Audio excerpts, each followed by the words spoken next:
Imagine uma empresa que mostrava bilhões de dólares em lucro, enquanto na realidade estava escondendo prejuízos gigantescos. Agora imagine que isso aconteceu durante anos, sem que quase ninguém percebesse. Essa empresa existiu, e o nome dela era Enron. No auge, a Enron chegou a valer mais de 60 bilhões de dólares. Era considerada uma das empresas mais inovadoras dos Estados Unidos.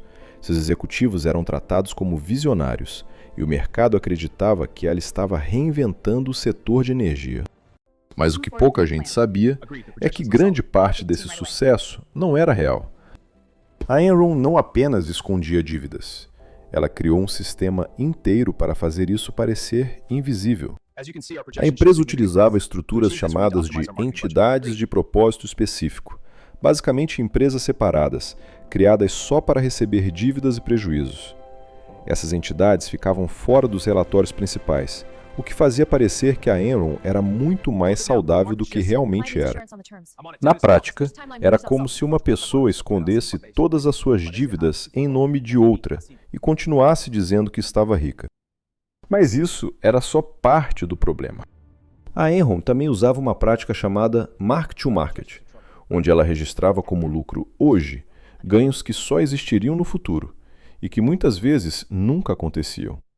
Ou seja, a empresa transformava expectativas em lucro imediato. No papel, tudo parecia incrível. Na realidade, era uma bomba relógio. E quanto mais a empresa crescia, mais precisava esconder. Mais dívidas eram empurradas para fora. Mais lucros eram inflados artificialmente. E mais o sistema ficava dependente de si mesmo para continuar funcionando. Era um ciclo perigoso.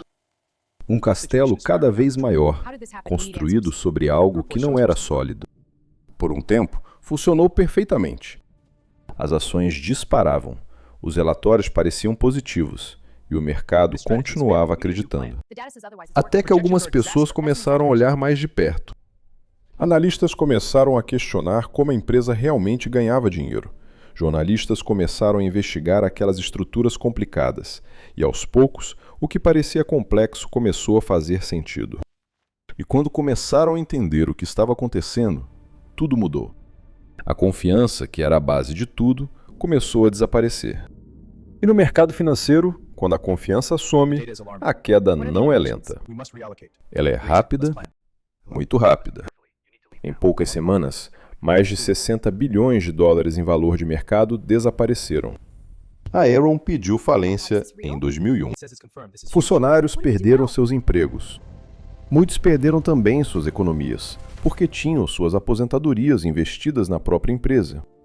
Investidores perderam fortunas. E uma empresa que parecia invencível simplesmente deixou de existir. Mas talvez a parte mais assustadora dessa história não seja a fraude em si.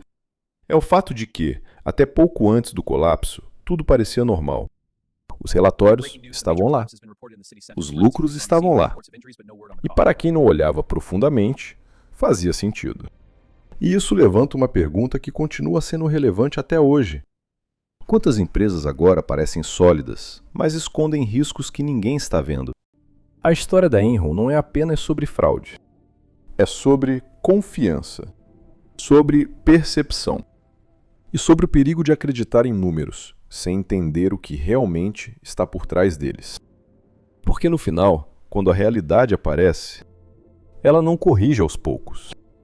Ela derruba tudo de uma vez.